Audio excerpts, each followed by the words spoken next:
ഹരി ഓം. ഇന്ന് നമ്മൾ ധ്യാനിക്കാൻ പോകുന്നത് ശ്രീ വിശ്വനാഥാഷ്ടകത്തെ കുറിച്ചാണ്.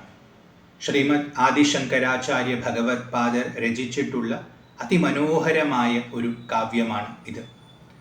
ഇതിൽ വാസ്തവത്തിൽ ആചാര്യസ്വാമികൾ നമുക്ക് ഉപദേശമാണ് നൽകുന്നത്. നമ്മുടെ ജീവിതത്തെ നമ്മൾ ധന്യമാക്കാൻ ആഗ്രഹിക്കുന്നുണ്ടെങ്കിൽ നമ്മൾ മഹാദേവനെ ഉപാസിക്കണം. പക്ഷേ ഉപാസിക്കാൻ പറഞ്ഞ് നിർത്തുകയല്ല, ആ ഉപാസിക്കപ്പെടേണ്ട മഹാദേവന്റെ ഭാവം എന്താണെന്ന് വർണ്ണിക്കുകയാണ് അദ്ദേഹം ഓരോ ശ്ലോകത്തിലും ചെയ്യുന്നത്. അപ്പൊ മഹാദേവനെ വർണ്ണിച്ചുകൊണ്ട് ഈ മഹാദേവനെ ഉപാസിക്കൂ എന്നാണ് അദ്ദേഹം പറയുന്നത്. കാശി എന്ന പുരത്തിൽ വസിക്കുന്ന വിശ്വത്തിന് മുഴുവൻ നാഥനായിരിക്കുന്ന ഭാവത്തെയാണ് ഇതിൽ വർണ്ണിക്കുന്നത്. അദ്ദേഹത്തെ ഭജിക്കൂ ഭജിക്കൂ എന്ന് ഉപദേശിക്കുകയാണ്. അപ്പൊ മഹാദേവന്റെ മഹിമയെ സ്മരിക്കാൻ സഹായിക്കുന്ന കൃതിയുമാണ്, ഒപ്പം തന്നെ ഉപദേശവുമാണ് സാക്ഷാത് ആചാര്യസ്വാമികളുടെ. അതുകൊണ്ട് വളരെ സുന്ദരമായ ഒരു കൃതിയാണ് ഇത്.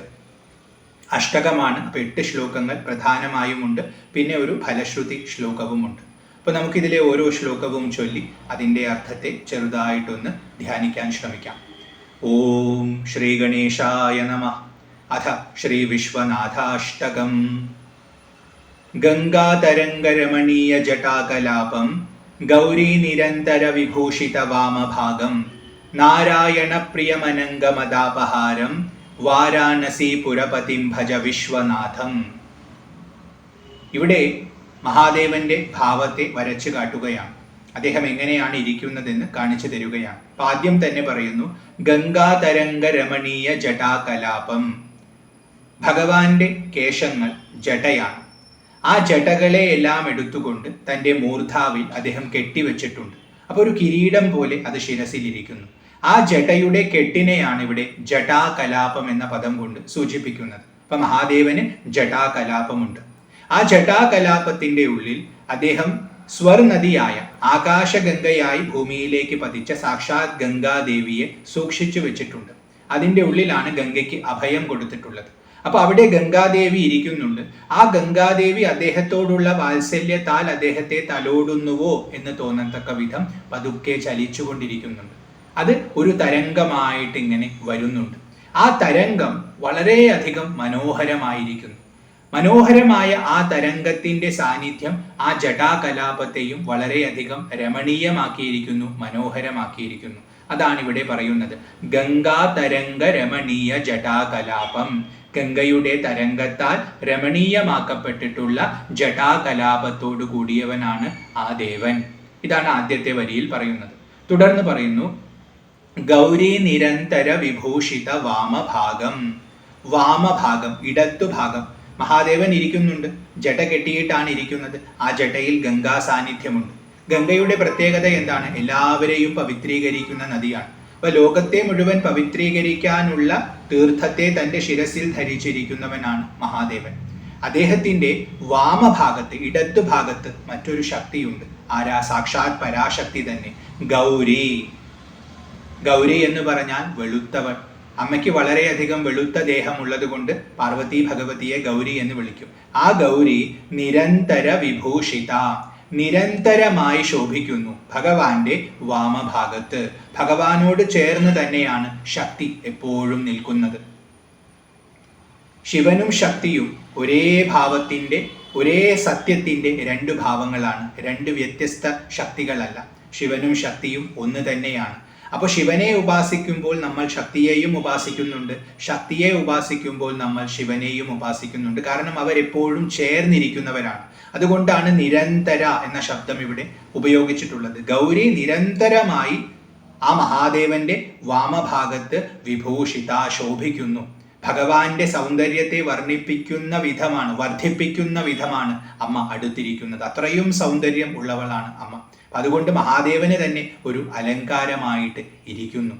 ശിരസിൽ ഗംഗാദേവിയുണ്ട്. തൻ്റെ അടുത്തേക്ക് എത്തണമെങ്കിൽ ഭക്തർ പവിത്രീകരിക്കപ്പെടണം. കാരണം പരിശുദ്ധരായവർക്ക് മാത്രമേ ശിവനെ പ്രാപിക്കാൻ പറ്റൂ.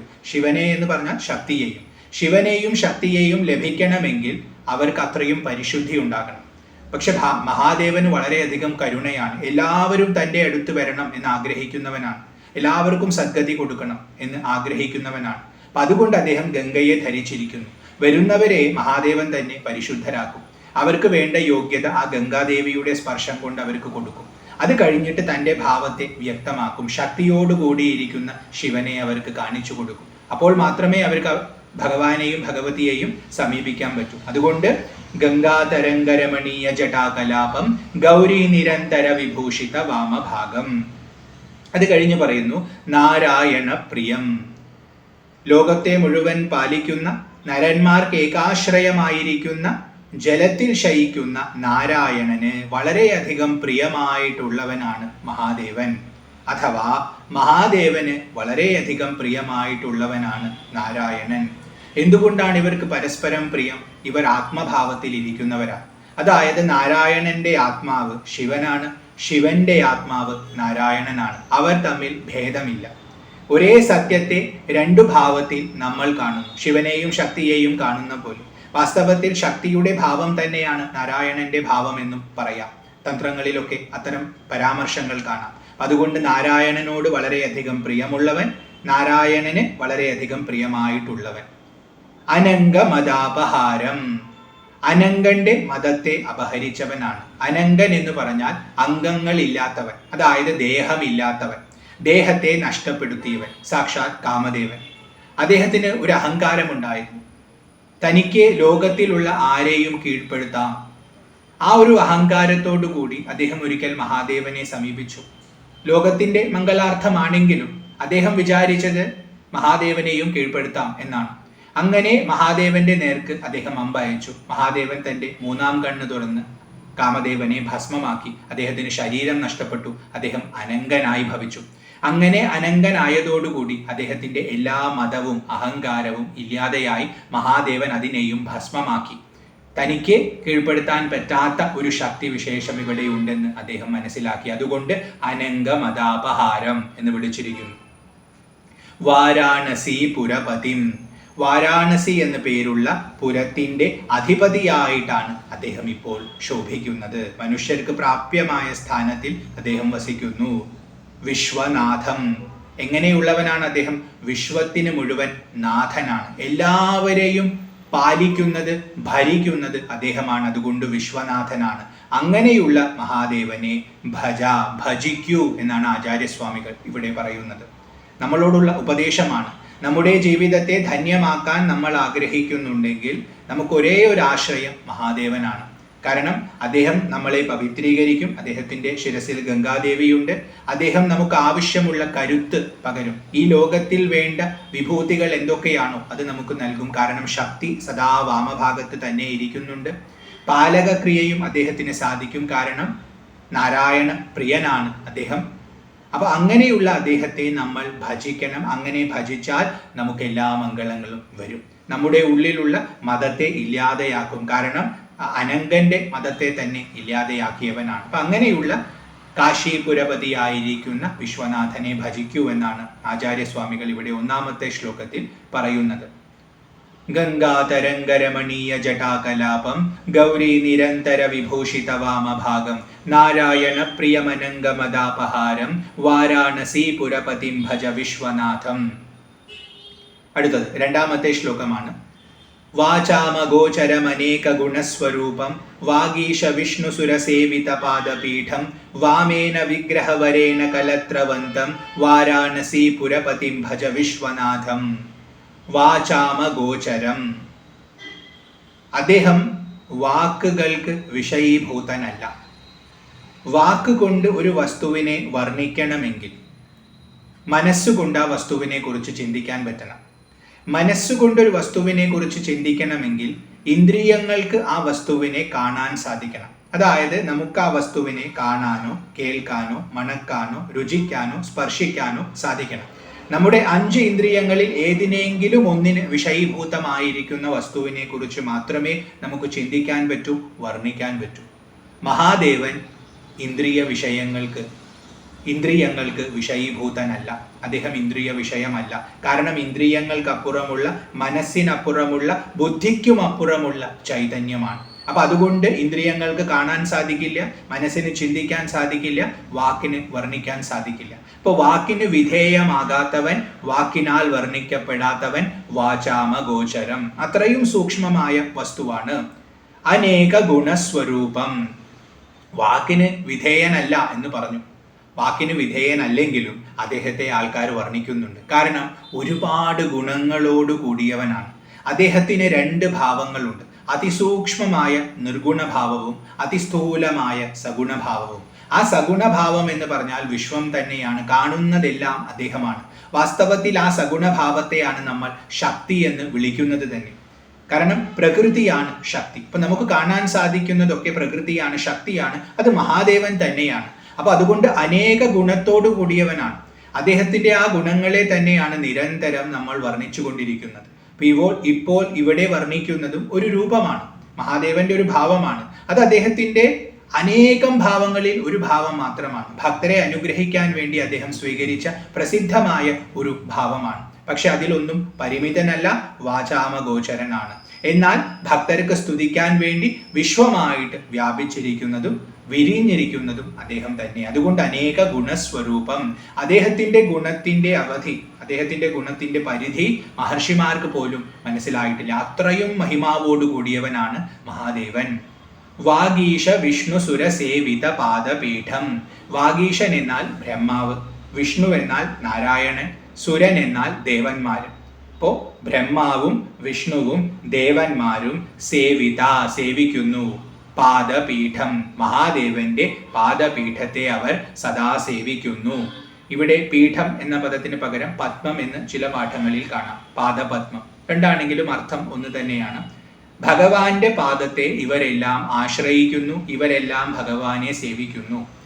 ലോകത്തെ സൃഷ്ടിക്കുന്നവനാണ് ബ്രഹ്മാവ്, അദ്ദേഹം മഹാദേവനെ സേവിക്കുന്നു. ആ ലോകത്തെ പാലിക്കുന്നവനാണ് നാരായണൻ, അദ്ദേഹം മഹാദേവനെ സേവിക്കുന്നു. ആ വ്യവസ്ഥയിൽ ഓരോരോ ശക്തിയായിട്ട് ശോഭിക്കുന്നവരാണ് ദേവന്മാർ, അവരും മഹാദേവനെ വന്ദിക്കുന്നു. അപ്പൊ മഹാദേവന്റെ ഗുണം പറഞ്ഞു തരികയാണ് ആചാര്യസ്വാമികൾ. ഇദ്ദേഹത്തെ നമിച്ചാൽ മറ്റുള്ളവരുടെ എല്ലാം അനുഗ്രഹം നിങ്ങൾക്ക് കിട്ടും. കാരണം അവരെല്ലാം സേവിക്കുന്നത് ഇദ്ദേഹത്തിന്റെ പാദപീഠത്തെയാണ്. അപ്പൊ അങ്ങനെ ഇരിക്കുന്നവനാണ് മഹാദേവൻ.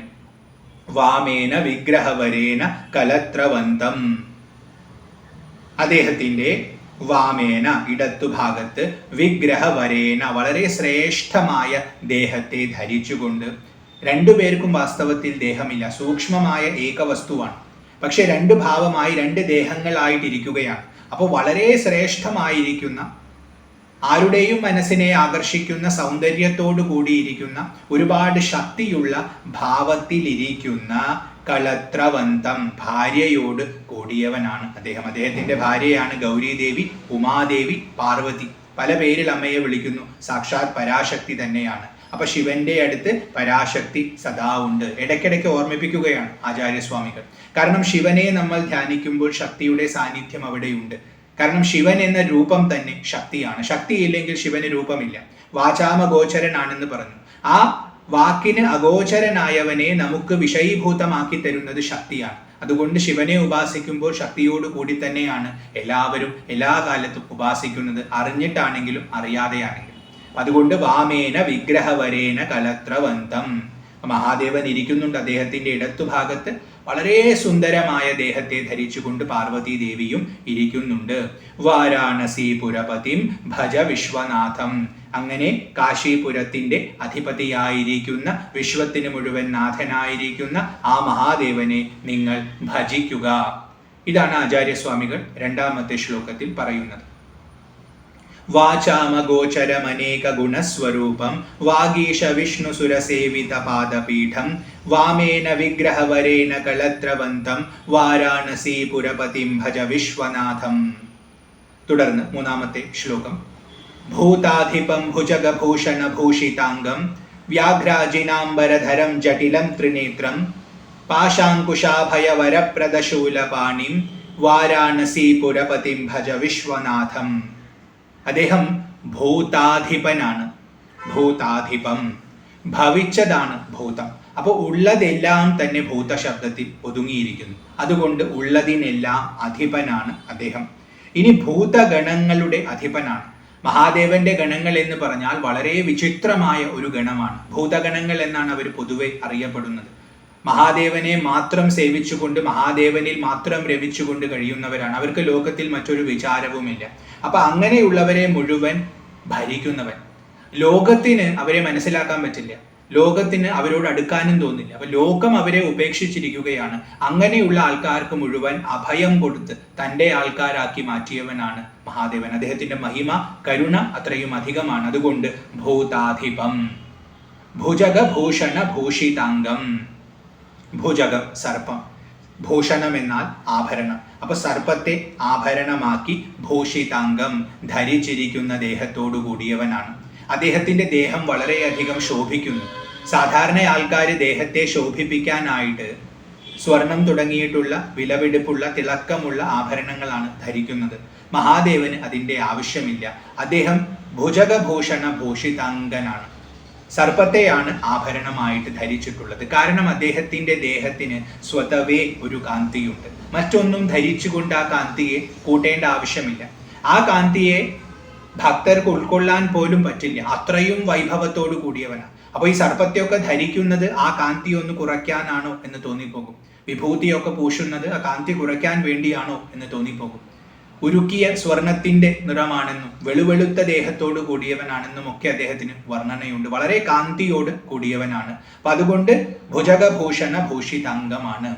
സർപ്പങ്ങളെ അദ്ദേഹം ആഭരണമായിട്ട് ധരിച്ചിരിക്കുന്നു. എല്ലാവരും ഭയക്കുന്നതാണ് സർപ്പങ്ങളെ. അത് മരണം വരുത്തുന്ന വസ്തുക്കളാണ്, വിഷവസ്തുക്കളാണ്.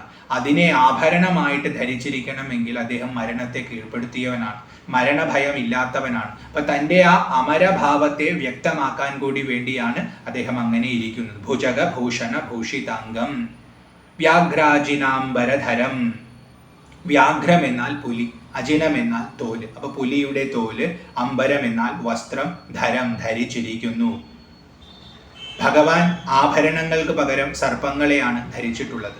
അതുപോലെ വസ്ത്രത്തിന് പകരം അദ്ദേഹം ഉടുത്തിട്ടുള്ളത്, മുണ്ടിന് പകരം ഇവിടെ വ്യാഘ്രാജിനമാണ്, പുലിയുടെ തോലിനെയാണ് ഉടുത്തിട്ടുള്ളത്. കാരണം ആ ഭാവത്തിലാണ് ഇരിക്കുന്നത്. ഈ ലോകത്തിലുള്ള ഒരു വസ്തുവിനും അദ്ദേഹത്തിന്റെ ശോഭയെ കൂട്ടാൻ പറ്റില്ല. അതുകൊണ്ട് അദ്ദേഹം വളരെയധികം സർവ്വസാധാരണമായ വസ്തുക്കളെ ധരിച്ചിരിക്കുന്നു. കാരണം അതിൻ്റെ ശോഭയെ താൻ കൂട്ടും എന്നുള്ള വിശ്വാസമുള്ളത് കൊണ്ട്. പുലിത്തോലിന്റെ മഹിമ വർദ്ധിച്ചു, മഹാദേവൻ അത് ഉടുത്തതുകൊണ്ട്. സർപ്പങ്ങളുടെ മഹിമ വർദ്ധിച്ചു, മഹാദേവൻ അവരെ ധരിച്ചതുകൊണ്ട്. അതുകൊണ്ട് അവരെ അനുഗ്രഹിക്കാൻ വേണ്ടിയാണോ എന്ന് തോന്നും. അദ്ദേഹം അങ്ങനത്തെ ഭാവത്തെയാണ് ധരിച്ചിരിക്കുന്നത്. സർവസംഗ പരിത്യാഗിയാണ്, ഒന്നിനോടും ഒട്ടലില്ല. അപ്പൊ കിട്ടുന്നതിൽ സന്തുഷ്ടനാണ്, ആത്മതൃപ്തനാണെന്നുള്ള ഭാവത്തെ വ്യക്തമാക്കാൻ കൂടിയാണ് പുലിത്തോൾ ഉടുത്തിട്ടുള്ളത്. നമ്മുടെ മനസ്സിന്റെ പ്രതീകമായിട്ട് ആ പുലിയെ നമുക്കെടുക്കാം, സൂക്ഷ്മമായി ചിന്തിക്കുകയാണെങ്കിൽ. അപ്പോൾ ആ മനസ്സിനെ ശാന്തമാക്കി അതിനെ ധരിച്ചിരിക്കുന്നവൻ. നമ്മുടെ മനസ്സിന് വളരെയധികം ചഞ്ചലതയുണ്ട്. അങ്ങനെ ചഞ്ചലമായ മനസ്സുകൊണ്ട് മഹാദേവന്റെ അടുത്തെത്താൻ പറ്റില്ല. അപ്പൊ മഹാദേവനിൽ സമർപ്പിതനായി കഴിഞ്ഞാൽ ആ മനസ്സിനെ ശാന്തമാക്കി, അതാണ് പുലിവധം. അങ്ങനെ ആ പുലിയുടെ തോലെടുത്തുടുക്കണു എന്ന് പറഞ്ഞാൽ ആ മനസ്സിനെ മഹാദേവൻ തന്നിലേക്ക് ലയിപ്പിക്കും. അപ്പോൾ മഹാദേവന്റെ യഥാർത്ഥ അനുഭൂതി ആ ഭക്തന് കിട്ടും. അത് സൂചിപ്പിക്കാൻ വ്യാഘ്രാജിനാംബരധരം. ജടിലം, ജടയുള്ളവനാണ്. തുടക്കത്തിലേ പറഞ്ഞു അതിൽ ഗംഗാദേവി ഉണ്ടെന്ന്. അപ്പൊ ജടിലമാണ്, ജട ഉള്ളവനാണ്. ത്രിനേത്രം, 3 കണ്ണുകൾ ഉള്ളവനാണ്. അദ്ദേഹത്തിന്റെ 3-ാം കണ്ണിലാണ് ലോകത്തെ മുഴുവൻ ഭസ്മമാക്കാൻ കേൾപ്പുള്ള അഗ്നി ഇരിക്കുന്നത്. ആ അഗ്നിയെ ധരിച്ചിരിക്കുകയാണ്. അത് മറ്റെവിടെയെങ്കിലും ആയിരുന്നുവെങ്കിൽ ലോകം ഇല്ലാതെയാകും. അപ്പൊ ലോകത്തെ പാലിക്കാൻ വേണ്ടി കരുണയോടുകൂടി അതിനെ ധരിച്ചിരിക്കുന്നത് കൊണ്ട് ത്രിനേത്രനാണ്, 3 കണ്ണുകൾ ഉള്ളവനാണ്. 3 വൃത്തികളെ കാണുന്നവനായതുകൊണ്ട്, അതായത് ജാഗ്രത്, സ്വപ്നം, സുഷുപ്തി എന്ന 3 ഭാവത്തെ കാണുന്നവനായതുകൊണ്ട് 3 കണ്ണുള്ളവനാണ്. 3 ലോകങ്ങളെയും അറിയുന്നവനായതുകൊണ്ട് 3 കണ്ണുള്ളവനാണ്. 3 കാലങ്ങളെയും അറിയുന്നവനായതുകൊണ്ട്, അതായത് ഭൂതം, വർത്തമാനം, ഭാവി 3നെയും ഒരേ സമയം അറിയുന്നവനായതുകൊണ്ടും 3 കണ്ണുള്ളവനാണ് മഹാദേവൻ. പാശാങ്കുശാഭയവരപ്രദശൂല പാണിം. അദ്ദേഹത്തിന്റെ കൈകളിൽ അദ്ദേഹം പലതും ധരിച്ചിട്ടുണ്ട്. അതെന്തൊക്കെയാണെന്നാണ് ഇവിടെ പറയുന്നത്. അപ്പൊ പാണി എന്നാൽ കൈ. അപ്പൊ കയ്യിൽ എന്തൊക്കെയുണ്ട്? പാശം, കയറുണ്ട്. അങ്കുശം, തോട്ടി. അഭയം, അഭയം എന്നതൊരു മുദ്രയാണ്, അഭയം കൊടുക്കും എന്ന് സൂചിപ്പിക്കുന്ന മുദ്ര. വരപ്രദം, വരദ മുദ്രയാണ്.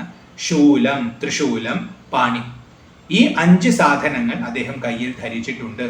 പാശം ധരിച്ചിട്ടുണ്ട്, അങ്കുശം ധരിച്ചിട്ടുണ്ട്, അഭയമുദ്രയും വരദമുദ്രയുമുണ്ട്, ശൂലവും പിടിച്ചിട്ടുണ്ട്. അങ്ങനെയാണ് അദ്ദേഹം ഇരിക്കുന്നത്. ഭക്തർക്ക് വേണ്ടതെല്ലാം മഹാദേവന്റെ കയ്യിലുണ്ട്.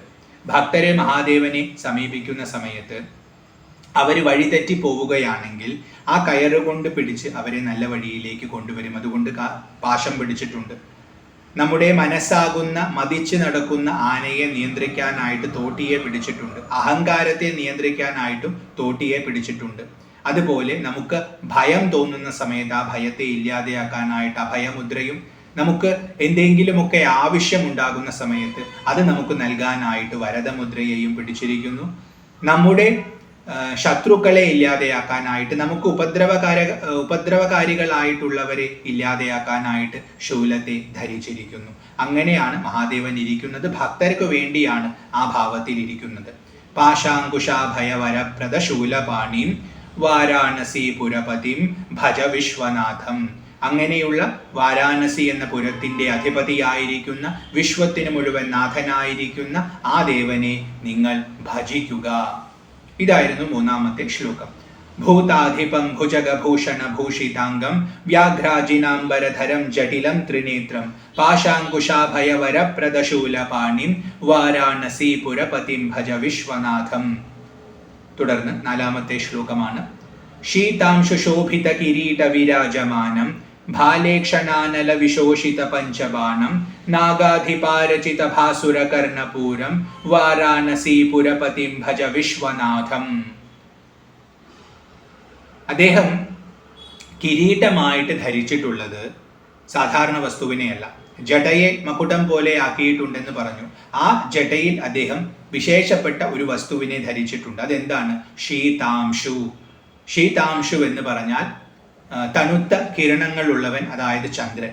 ചന്ദ്രന്റെ കലയെ ശോഭിക്കുന്നു, ചന്ദ്രന്റെ കലയാൽ ശോഭിക്കുന്ന കിരീട വിരാജമാനം, കിരീടത്തോടുകൂടി വിരാജിക്കുന്നവനാണ് മഹാദേവൻ. അതായത് അദ്ദേഹത്തിന്റെ ജടയിൽ ചന്ദ്രക്കലയെ ചൂടിയിട്ടുണ്ട്. ആ ചന്ദ്രക്കല കിരീടത്തിലുള്ള ഒരു രത്നം പോലെ ശോഭിക്കുന്നു. ജട കിരീടമായിട്ടും അതിലുള്ള രത്നം, വിലപിടിപ്പുള്ള രത്നം പോലെ ആ ചന്ദ്രക്കല ശോഭിക്കുന്നു. അങ്ങനെ ഇരിക്കുന്നവനാണ് മഹാദേവൻ. ഇനി അതല്ലെങ്കിൽ വിശ്വനാഥനാണല്ലോ, അപ്പോൾ ഒരു കിരീടം ധരിച്ചിട്ടുണ്ട് എന്നുള്ള ഭാവത്തിലെടുത്താൽ വളരെ ഗംഭീരമായ ഒരു കിരീടം ധരിച്ചിരിക്കുന്നു. ആ കിരീടത്തിൽ അദ്ദേഹം ചന്ദ്രക്കലയെ ചൂടിയിരിക്കുന്നു. അങ്ങനെ ഇരിക്കുന്നവനാണ്. അപ്പോൾ ഭഗവാനെ നമുക്ക് ഏത് ഭാവത്തിലും കാണാം. വിരക്തനായ ഭാവത്തിലാണ് പൊതുവെ വർണ്ണിക്കുക എങ്കിലും രാജരാജേശ്വരനായിട്ടും ഭഗവാനെ വർണ്ണിക്കാറുണ്ട്. അപ്പോൾ ഭക്തരുടെ ഇഷ്ടത്തിനനുസരിച്ച് ഭാവത്തിൽ വ്യത്യാസം വരുത്താമെന്നുകൂടി ഇവിടെ ആചാര്യസ്വാമികൾ സൂചിപ്പിക്കുകയാണ്. അപ്പോൾ ആ ഭാവത്തിലുള്ള മഹാദേവനെ നമ്മൾ കാണുകയാണെങ്കിൽ കിരീടമൊക്കെ ധരിച്ച് വളരെയധികം രാജകീയമായ ഭാവത്തിലിരിക്കുന്നു. അദ്ദേഹം ചന്ദ്രക്കലയെ ചൂടിയിട്ടുണ്ട്.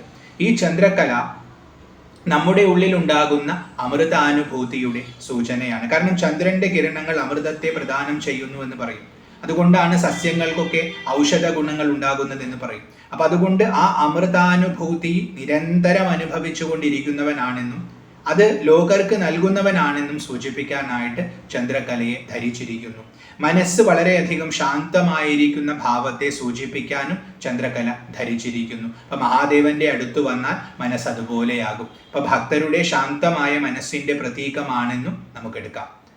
ഭാലേക്ഷണാനല വിശോഷിത പഞ്ചബാണം. ഭാലം എന്നാൽ നെറ്റി.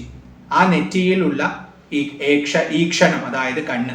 ആ കണ്ണിന്റെ അകത്തുള്ള അനലൻ, അതായത് തീ. ഇപ്പൊ മൂന്നാം കണ്ണിലുള്ള നെറ്റിത്തടത്തിലാണല്ലോ മൂന്നാം കണ്ണ്, ആ അജ്ഞാചക്ര സ്ഥാനത്താണ്.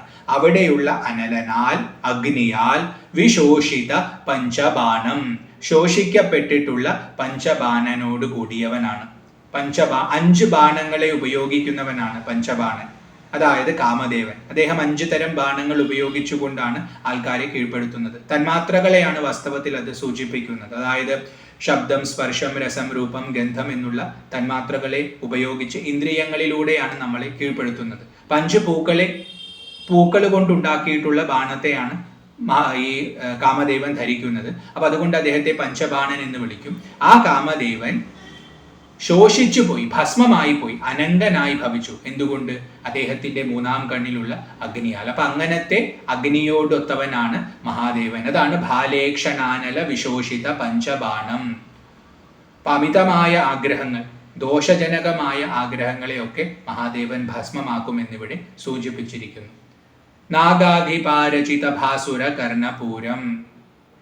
നാഗാധിപ രചിത, നാഗങ്ങളുടെ അധിപന്മാരായിരിക്കുന്നവർ, നാഗങ്ങളിൽ വെച്ച് ഏറ്റവും ശ്രേഷ്ഠരായിരിക്കുന്ന നാഗങ്ങളെ എടുത്തുകൊണ്ട് നിർമ്മിച്ചിട്ടുള്ള ഭാസുര, വളരെയധികം ശോഭിക്കുന്ന കർണപൂരം. അദ്ദേഹത്തിന്റെ ചെവിയിൽ കുണ്ടലങ്ങൾ ധരിക്കുന്നതിന് പകരം, കർണാഭരണങ്ങൾ ധരിക്കുന്നതിന് പകരം അദ്ദേഹം നാഗാധിപന്മാരെയാണ് ധരിച്ചിട്ടുള്ളത്. പാമ്പിൽ ശ്രേഷ്ഠരായവരെയാണ് അദ്ദേഹം ചെവിയിൽ ധരിച്ചിരിക്കുന്നത്. അപ്പം അദ്ദേഹത്തിന്റെ വൈഭവത്തെ വ്യക്തമാക്കുന്ന ഭാവമാണ്.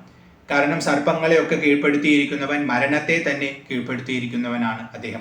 അതുകൊണ്ട് നാഗാധിപാരചിത ഭാസുര കർണപൂരം, അങ്ങനത്തെ കർണാഭരണങ്ങളോട് കൂടിയവനാണ് അദ്ദേഹം.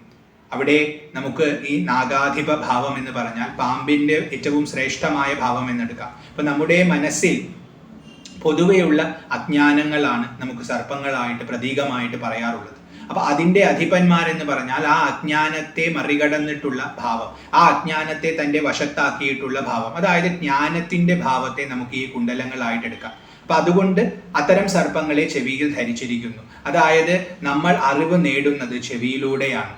അപ്പൊ ചെവിയിലൂടെ കേട്ടുകൊണ്ട്, അതുകൊണ്ടാണ് വേദത്തിന് ശ്രുതി എന്ന പേര് വരാൻ കാരണം. കേട്ടിട്ടാണ് നമ്മൾ മനസ്സിലാക്കുന്നത്. അപ്പോൾ നമ്മുടെ ചെവിയെ പരിശുദ്ധമാക്കാനായിട്ട് നമ്മുടെ അജ്ഞാനത്തെ എല്ലാം ഇല്ലാതെയാക്കി ജ്ഞാനത്തെ നൽകുന്നവനാണ്. അതുകൊണ്ട് സർപ്പങ്ങളുടെ അധിപനാണ്. അപ്പോൾ അജ്ഞാനത്തിന്റെ ഏറ്റവും ശ്രേഷ്ഠമായ ഭാവം എന്ന് പറഞ്ഞാൽ അജ്ഞാനമെല്ലാം ഇല്ലാതെയായി ജ്ഞാനത്തിനുള്ള പ്രാപ്തി വന്നു. ആ ഭാവത്തിലുള്ള ആഭരണങ്ങൾ ധരിച്ചിരിക്കുന്നു. ഭക്തർക്ക് ആ ഭാവത്തെ പ്രദാനം ചെയ്യുന്നവൻ, അപ്പൊ അവർക്ക് കേൾക്കാനും ഗ്രഹിക്കാനുമുള്ള ശേഷിയെ കൊടുക്കുന്നവൻ.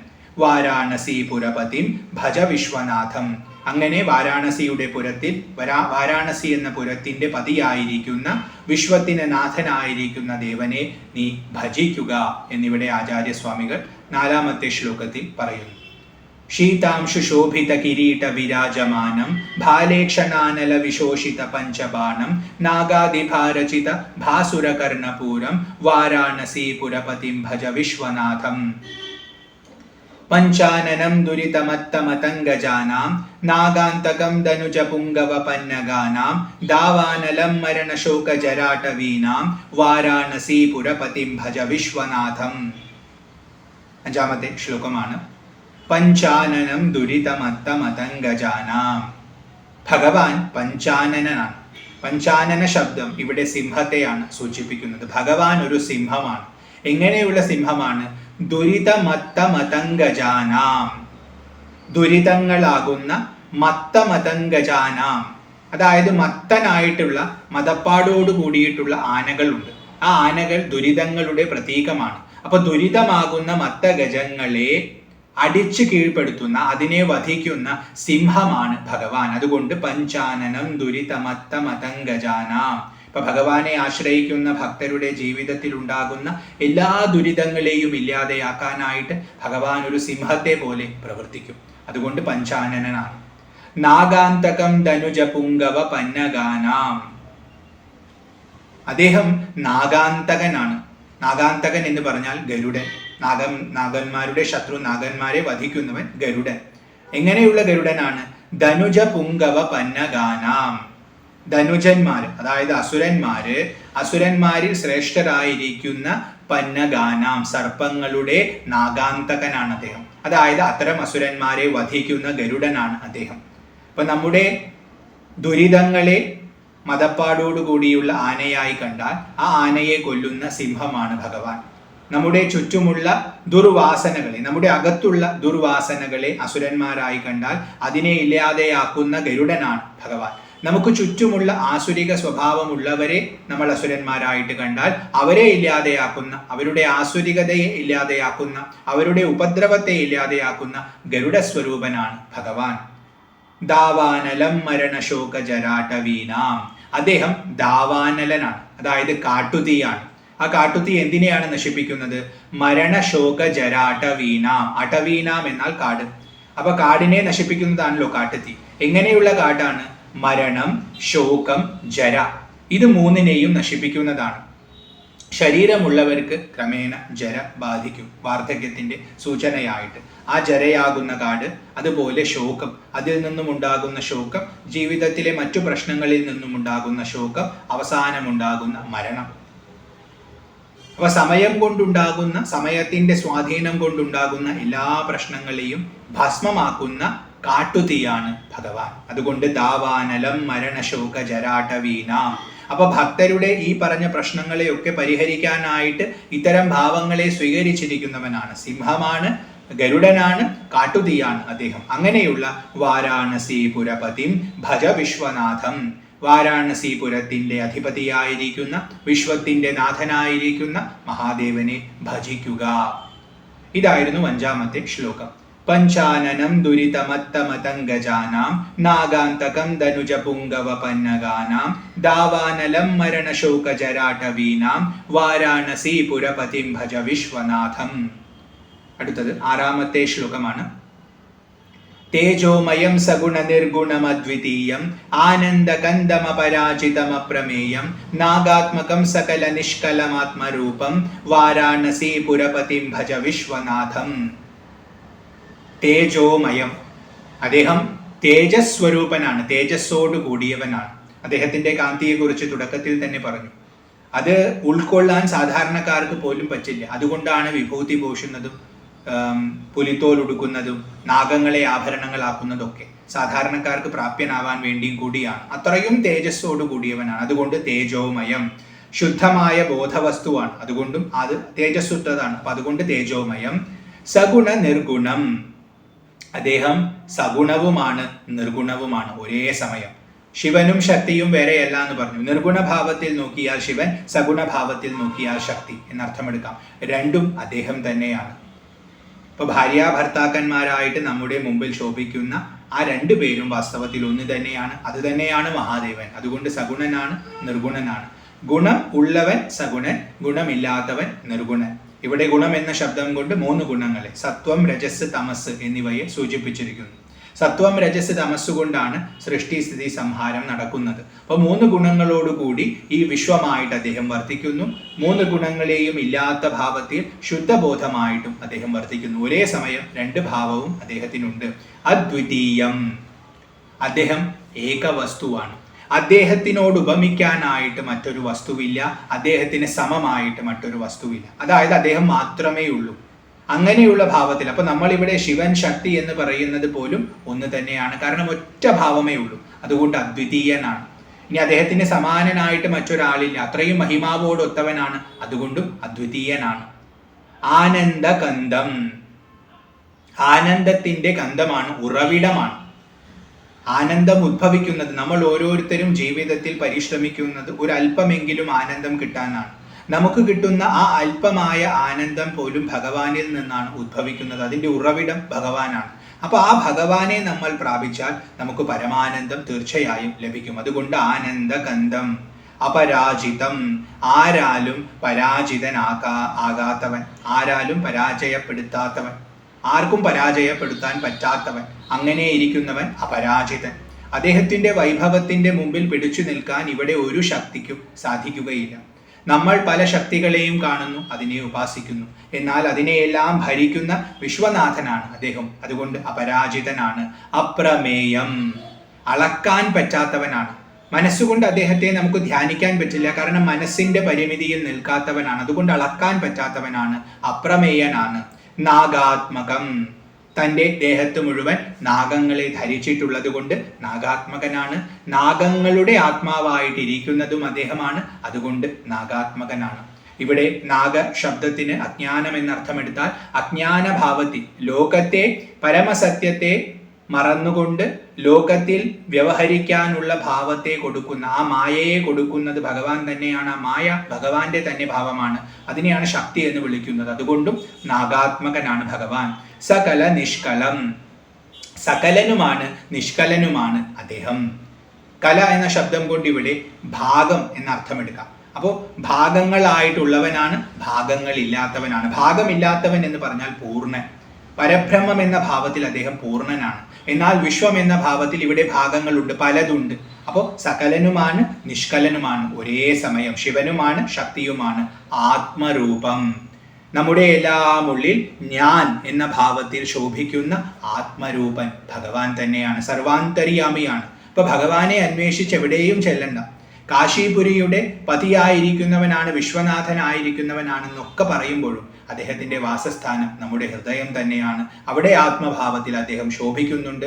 അവിടേക്ക് ശ്രദ്ധയെ തിരിക്കുക എന്നിവിടെ ആചാര്യസ്വാമികൾ പറയുന്നു.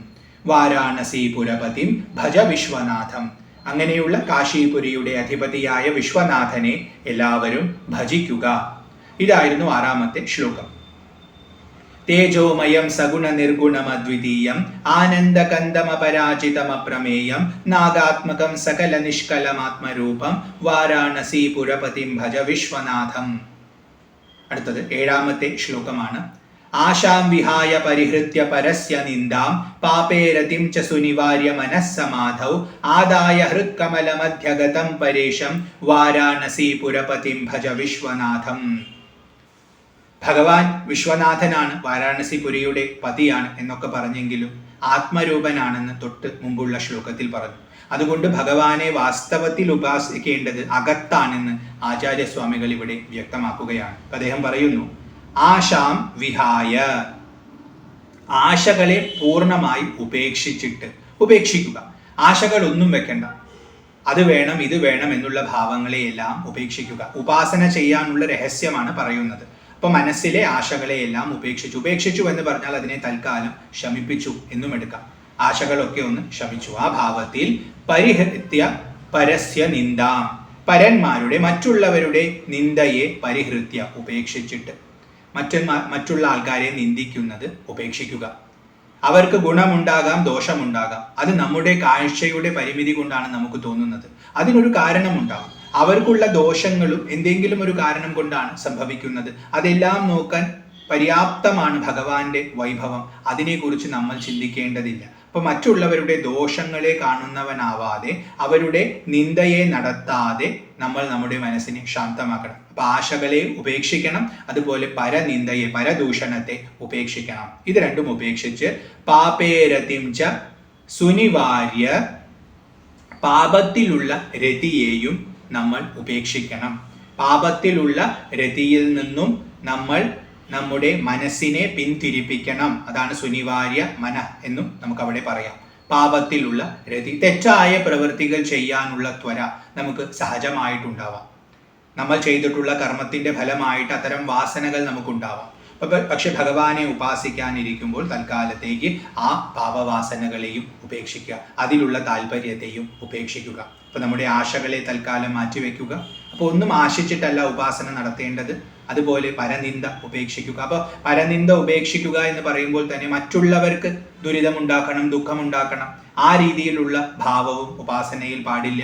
പാപേരതിം ച സുനിവാര്യ, ദുഷ്പ്രവർത്തികൾ ചെയ്യാൻ വേണ്ടിയും നമ്മൾ ഉപാസിക്കാൻ പാടില്ല. അപ്പൊ അതിലുള്ള രതിയെയും നമ്മൾ പിന്തിരിപ്പിച്ച് സമാധൗ, സമാധിയിൽ മനസ്സിനെ നിർത്തുക. സമാധി എന്ന് പറഞ്ഞു കഴിഞ്ഞാൽ മനസ്സിനെ ശാന്തമാക്കുന്ന ഭാവമാണ് ഇവിടെ സൂചിപ്പിക്കുന്നത്. ബുദ്ധിക്ക് പൂർണ്ണ പ്രകാശം ലഭിക്കുന്നു, മനസ്സും ഇന്ദ്രിയങ്ങളും ഒക്കെ അടങ്ങിയിരിക്കുന്നു. ആ ഭാവമാണ് സമാധി. ആ ഭാവത്തിലേക്ക് നമ്മുടെ അന്തരംഗത്തെ കൊണ്ടുവന്ന് ആദായ, അപ്പോൾ സമാധിയിലേക്ക് മനസ്സമാധവും ആദായ, മനസ്സിനെ ആ സമാധിയിലേക്ക് കൊണ്ടുവന്ന് ബുദ്ധിയിൽ ലയിപ്പിച്ച് ശുദ്ധമായ ബുദ്ധിഭാവത്തിൽ ഇരുന്നു കൊണ്ട് ഹൃത്കമല മധ്യഗതം, ഹൃത്കമലം നമ്മുടെ ഹൃദയമാകുന്ന കമലത്തിന്റെ മധ്യഭാഗത്ത് ഇരിക്കുന്നവനായ, ധ്യാനത്തിന്റെ സൂക്ഷ്മമായ വശമാണ്. ഇപ്പൊ ധ്യാനം നമ്മൾ ചെയ്യേണ്ടത് അകത്താണ്. അകത്ത് നമ്മുടെ ഹൃദയത്തെ ഒരു കമലമായിട്ട് സങ്കല്പിക്കുക. ആ കമലത്തിന്റെ മധ്യഗതം പരേശം, എല്ലാവരുടെയും ഈശനായിരിക്കുന്ന, ഏറ്റവും ഉയരത്തിലുള്ള ഈശ്വരനായിരിക്കുന്ന മഹാദേവൻ, ആ സാക്ഷാത് ജഗന്നാഥൻ, വിശ്വനാഥൻ നമ്മുടെ ഹൃദയകമലത്തിന്റെ ഉള്ളിൽ ഇരിക്കുന്നതായിട്ട് കാണുക. അങ്ങനെ കാണണമെങ്കിൽ, അങ്ങനെ ഉപാസിക്കണമെങ്കിൽ നമ്മൾ നമ്മുടെ ആശകളെ ഉപേക്ഷിക്കണം, പരനിന്ദയെ ഉപേക്ഷിക്കണം, പാപത്തിലുള്ള താല്പര്യങ്ങൾ ഉപേക്ഷിക്കണം. ഇങ്ങനെ മനസ്സിനെ ശാന്തമാക്കി നമ്മൾ സമാധിയെ പ്രാപിക്കണം. ആ സമാധി ഭാവത്തിൽ, ശുദ്ധമായ ബുദ്ധി തെളിഞ്ഞു നിൽക്കുന്ന ഭാവത്തിൽ, നമ്മുടെ ഹൃദയകമലത്തിൽ നമ്മൾ ആ പരേശനെ ധ്യാനിക്കണം. അങ്ങനെയുള്ള ആ പരേശനെ വാരാണസീപുരപതിം ഭജ വിശ്വനാഥം. അങ്ങനെ നമ്മുടെ ഹൃത്കമലത്തിൽ ഇരിക്കുന്നവനാണ് ഈ കാശീപുരത്തിന്റെ നാഥനായിരിക്കുന്നവനും വിശ്വത്തിന് മുഴുവൻ നാഥനായിരിക്കുന്നവനും. അവനെ ഭജിക്കുക. ഇതായിരുന്നു 7ാമത്തെ ശ്ലോകത്തിൽ ആചാര്യസ്വാമികൾ പറയുന്നത്. ആശാം വിഹായ പരിഹൃത്യ പരസ്യ നിന്ദാം പാപേരതിം ച സുനിവാര്യ മനസ്സമാധൗ ആദായ ഹൃത്കമലമധ്യഗതം പരേശം വാരാണസീപുരപതിം ഭജ വിശ്വനാഥം. തുടർന്ന് 8ാമത്തെ ശ്ലോകമാണ്. രാഗാദിദോഷരഹിതം സ്വജനാനുരാഗം വൈരാഗ്യശാന്തി നിലയം ഗിരിജാസഹായം മാധുര്യധൈര്യസുഭഗം ഗരളാഭിരാമം വാരാണസീപുരപതിം ഭജ വിശ്വനാഥം. രാഗാദിദോഷരഹിതം, ഭഗവാന് രാഗം തുടങ്ങിയിട്ടുള്ള ദോഷങ്ങൾ ഇല്ല. രാഗവും ദ്വേഷവും, നമുക്ക് ചിലത് വേണമെന്ന് തോന്നുമ്പോൾ അത് രാഗം, ചിലത് വേണ്ട എന്ന് തോന്നുമ്പോൾ അത് ദ്വേഷം. സഹജമായി മനസ്സിനുള്ള ദോഷങ്ങളാണ് രാഗവും ദ്വേഷവും. ഇത് രണ്ടും ഭഗവാനില്ല. ഭഗവാന്റെ മനസ്സിൽ ഇത്തരം ഭേദഭാവങ്ങളില്ല. കാരണം അദ്ദേഹം എല്ലാവരെയും ഒരുപോലെ കാണുന്നു. സ്വജനാനുരാഗം, തൻ്റെ ആൾക്കാരിൽ സ്നേഹമുള്ളവനാണ് അദ്ദേഹം. അദ്ദേഹത്തിന് രാഗദ്വേഷങ്ങൾ ഇല്ല എന്ന് പറഞ്ഞു. രാഗദ്വേഷങ്ങൾ ഇല്ലെങ്കിൽ ഭേദബുദ്ധി ഇല്ല എന്ന് മനസ്സിലാക്കണം. അപ്പൊ അതായത് എല്ലാവരെയും തൻ്റെ ആൾക്കാരായിട്ടാണ് അദ്ദേഹം കാണുന്നത്. ദുഷ്ടന്മാരെ പോലും തൻ്റെ ആൾക്കാരായിട്ടാണ് കാണുന്നത്. അതുകൊണ്ട് അവരോടൊക്കെ സ്നേഹമുള്ളവനാണ്. അപ്പൊ ആർക്ക് വേണമെങ്കിലും ഭഗവാനെ സമീപിക്കാം. നമ്മൾ ഒരുപാട് ദോഷങ്ങളോട് കൂടിയാണ് സമീപിക്കുന്നതെങ്കിൽ നമുക്ക് ആവശ്യമുള്ള പരിശുദ്ധി ആ ഭഗവാൻ തന്നെ തരും. കാരണം അത്രയും സ്നേഹമാണ് നമ്മളോട്. അപ്പൊ നമ്മളോട് രാഗവും ദ്വേഷവും ഇല്ല, ഭക്തരായതുകൊണ്ട് വളരെയധികം സ്നേഹവുമുണ്ട്. രാഗാദിദോഷരഹിതം സ്വജനാനുരാഗം വൈരാഗ്യശാന്തി നിലയം. വൈരാഗ്യത്തിൻ്റെയും ശാന്തിയുടെയും വാസസ്ഥാനമാണ്, നിലയമാണ് അദ്ദേഹം. രാഗമില്ലാത്ത അവസ്ഥയാണ് വൈരാഗ്യം. രാഗാദിദോഷരഹിതം എന്ന് തുടക്കത്തിലേ പറഞ്ഞു. രാഗവും ദോഷവും ഇല്ലാത്തവനാണ്. ആ രാഗവും ദോഷവും ഇല്ലാത്ത അവസ്ഥയായ വൈരാഗ്യത്തിൻ്റെ വാസസ്ഥാനമാണ്. അപ്പോൾ ഒരു വ്യക്തി വൈരാഗ്യം നേടണമെന്ന് ആഗ്രഹിച്ചാൽ അവൻ ചെല്ലേണ്ടത് ഭഗവാന്റെ അടുത്താണ്. ഭഗവാനെ ഉപാസിച്ചാൽ മാത്രമേ അവന് വൈരാഗ്യം കിട്ടൂ. വൈരാഗ്യം എന്ന് പറയുന്നത് മനസ്സിന് ലഭിക്കുന്ന ഭാവമല്ല. കാരണം മനസ്സിന് രാഗദ്വേഷങ്ങൾ എല്ലാ കാലത്തും ഉണ്ടാവും. അത് അതിൻ്റെ സഹജമായ സ്വഭാവമാണ്. വൈരാഗ്യം ബുദ്ധിക്കാണ് സിദ്ധിക്കുക. കാരണം ബുദ്ധിക്ക് രാഗവുമില്ല ദ്വേഷവുമില്ല. എന്നാൽ മനസ്സിനോട് ഒട്ടി നിൽക്കുന്ന ബുദ്ധി രാഗവും ദ്വേഷവും സ്വീകരിക്കുന്നു. അപ്പോൾ ഭഗവാനെ ഉപാസിക്കുന്ന സമയത്ത് ബുദ്ധി മനസ്സിൽ നിന്നും പിന്തിരിയാൻ തുടങ്ങും. മനസ്സിനെ സമാധിയിൽ ഉറപ്പിച്ച് എന്ന് ഇതിനു മുമ്പുള്ള ശ്ലോകത്തിൽ പറഞ്ഞു. അപ്പൊ ബുദ്ധിയെ അങ്ങനെ തെളിമയോടുകൂടി നിർത്തിയാൽ നമുക്ക് വൈരാഗ്യമായി. അപ്പോൾ ആ വൈരാഗ്യത്തും ആ ശാന്തിയും, നമ്മൾ അപ്പോൾ അനുഭവിക്കുന്ന ആ ശാന്തിയും നമുക്ക് ലഭിക്കുന്നത്, ബുദ്ധിക്ക് ആ സമയം ആ അനുഭൂതി ഉണ്ടാകുന്നത് ഭഗവാനിൽ നിന്നാണ്, ഹൃത്കമലത്തിലുള്ള ആ പരേശനിൽ നിന്നാണ്. അതുകൊണ്ട് വൈരാഗ്യത്തിൻ്റെയും ശാന്തിയുടെയും നിലയമാണ് അദ്ദേഹം. ഗിരിജാസഹായം, ഗിരിജയുടെ പതിയായിരിക്കുന്നവനാണ്. ഗിരിജ സദാ അദ്ദേഹത്തിൻ്റെ അടുത്തുണ്ട്. ഭഗവാന്റെ പ്രവൃത്തിയിൽ ഗിരിജയുടെ സാന്നിധ്യം എപ്പോഴുമുണ്ട്. കാരണം ശക്തിയാണ് ചലനം. ശക്തിയില്ലെങ്കിൽ ശിവനൊന്ന് ഇളകാൻ പോലും പറ്റില്ല എന്ന് സൗന്ദര്യലഹരിയിൽ ആചാര്യസ്വാമികൾ തന്നെ പറയുന്നുണ്ട്. അപ്പൊ പ്രവൃത്തിയായി നമ്മൾ കാണുന്നതൊക്കെ ശക്തിയാണ്. അപ്പൊ ഭഗവാന്റെ അനുഗ്രഹമൊക്കെ പ്രവൃത്തിയാണ്, അത് ശക്തി തന്നെയാണ്. അപ്പോൾ നമുക്ക് കിട്ടുന്ന എല്ലാ അനുഗ്രഹവും ശക്തിയാണെന്ന് മനസ്സിലാക്കി അങ്ങനെ ഇരിക്കുന്നവനായതുകൊണ്ട് ഗിരിജാസഹായം, അങ്ങനെ ഇരിക്കുന്നവനാണ് മഹാദേവൻ. മാധുര്യ ധൈര്യ സുഭഗം, മാധുര്യവും ധൈര്യവും അദ്ദേഹത്തിലുണ്ട്. അതുകൊണ്ട് വളരെയധികം മനോഹരനായിരിക്കുന്നവനാണ്. അദ്ദേഹത്തിൻ്റെ മനോഹാരിത മാധുര്യത്താലും ധൈര്യത്താലുമാണ്. മാധുര്യം എന്ന പദം ഇവിടെ അദ്ദേഹത്തിൻ്റെ അകത്തുള്ള അനന്താനുഭൂതി, ആനന്ദത്തിൻ്റെ അനുഭൂതിയെയാണ് സൂചിപ്പിക്കുന്നത്. അത് അനന്തമാണ്, അവസാനമില്ലാത്ത ആനന്ദത്തെ തൻ്റെ ഉള്ളിൽ അനുഭവിച്ചു കൊണ്ടിരിക്കുന്നത് കൊണ്ട് അദ്ദേഹത്തിൻ്റെ സംസാരത്തിലും അദ്ദേഹത്തിൻ്റെ വ്യവഹാരത്തിലും മാധുര്യമുണ്ട്. അതുകൊണ്ട് മാധുര്യത്താൽ അദ്ദേഹം മനോഹരമാക്കപ്പെട്ടിരിക്കുന്നു. അകത്ത് മാധുര്യമുണ്ട്, അതുകൊണ്ട് പുറത്തും മാധുര്യം പ്രദർശിപ്പിക്കുന്നു. ധൈര്യം, അദ്ദേഹത്തിന് ധൈര്യമുണ്ട്. അദ്ദേഹത്തിൻ്റെ ബുദ്ധി മനസ്സിൽ നിന്നും വേറിട്ട് ഉറച്ചു നിൽക്കുന്ന ഭാവമാണ്. മനസ്സിൻ്റെ ചഞ്ചലത അദ്ദേഹത്തിൻ്റെ ബുദ്ധിയെ ബാധിക്കുന്നില്ല. അതാണ് ധൈര്യഭാവം. ധീരന്റെ ഭാവമാണ് ധൈര്യം. ധീരൻ എന്ന് പറഞ്ഞാൽ ബുദ്ധി നല്ല തെളിമയായി നിൽക്കുക എന്നാണ്. മനസ്സിൽ നിന്നും വിട്ട് നിന്നുകൊണ്ട് മനസ്സിനെ നിരീക്ഷിക്കാനും നിയന്ത്രിക്കാനും ശേഷിയോടുകൂടി നിൽക്കുക. അപ്പൊ അങ്ങനെ ധൈര്യവുമുണ്ട്. അതുകൊണ്ടും അദ്ദേഹം മനോഹരനാണ്. അപ്പൊ നന്നായി സംസാരിക്കുന്നു, നല്ല രീതിയിൽ വ്യവഹരിക്കുന്നു. കാരണം അകത്ത് മാധുര്യം അനുഭവിക്കുകയാണ്. അതുപോലെ ധൈര്യമുണ്ട്. അപ്പൊ മനസ്സിന്റെ ഇളക്കമൊന്നും അദ്ദേഹത്തെ ബാധിക്കുകയില്ല. അപ്പൊ ചെയ്യേണ്ടത് കൃത്യമായി ചിന്തിച്ച് ചെയ്യുന്നവനാണ്. അതുകൊണ്ട് മാധുര്യ ധൈര്യ സുഭഗം. അപ്പൊ ഇങ്ങനെ ആയതുകൊണ്ട് വളരെ സുന്ദരനാണ് അദ്ദേഹം. ഗരളാഭിരാമം, ഗരളം എന്നാൽ വിഷം, വിഷത്താൽ ശോഭിക്കുന്നവനാണ്. ലോകത്തിന്റെ മുഴുവൻ വിഷത്തെ പാനം ചെയ്തുകൊണ്ട് തൻ്റെ കണ്ഠത്തിന് ഒരു ആഭരണമാക്കി അദ്ദേഹം മാറ്റി. ലോകത്തോട് അത്രയും കരുണയാണ്. ലോകത്തിലുള്ള ദേവതകൾ മുഴുവൻ ഭയപ്പെട്ട സമയത്ത്, ആ പാലാഴി മഥന സമയത്ത് സസന്തോഷം ഹാലാഹലം എന്ന വിഷത്തെ, ആ കാളകൂടത്തെ എടുത്തു കുടിച്ചു. അത് അദ്ദേഹത്തിന്റെ കണ്ഠത്തിൽ ഉറച്ചു. അതിന് കറുത്ത നീല നിറം ലഭിച്ചു. അതുകൊണ്ട് ഗരലാഭിരാമം, അതിനെ പോലും വിഭൂഷണമാക്കിയവനാണ്. കാരണം അദ്ദേഹത്തിന് മരണമില്ല, മരണത്തെ ജയിച്ചവനാണ് മഹാദേവൻ. വാരാണസീപുരപതിം ഭജ വിശ്വനാഥം. അങ്ങനെയിരിക്കുന്ന വാരാണസീപുരത്തിന്റെ അധിപതിയായ വിശ്വനാഥനായ ആ മഹാദേവനെ ഭജിക്കുക. ഇതായിരുന്നു 8ാമത്തെ ശ്ലോകത്തിൽ ആചാര്യസ്വാമികൾ പറഞ്ഞത്.